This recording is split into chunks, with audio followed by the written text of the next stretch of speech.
కండ పట్టిన కొత్త ఆవకాయలా ఉంది, అదిరిపోయింది. మంచి బ్లాక్ బస్టర్ పడిన చాలా రోజుల తర్వాత.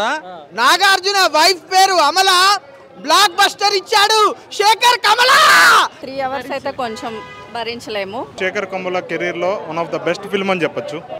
3 అవర్స్ లెంత్ ఎక్కువ అయిపోయింది.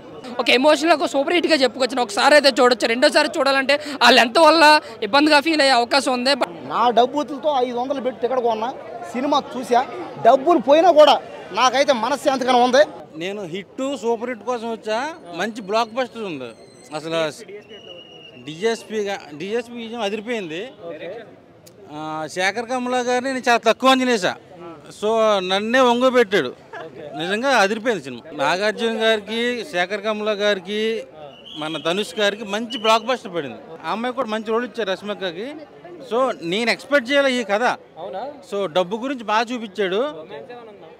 లేదు, రొమాన్స్ ఎక్స్పెక్ట్ చేసుకోవద్దు, ఫైట్స్ ఎక్స్పెక్ట్ చేసుకోవద్దు. సో ఆ ఎమోషన్ బాగా వర్కౌట్ అవుతుంది.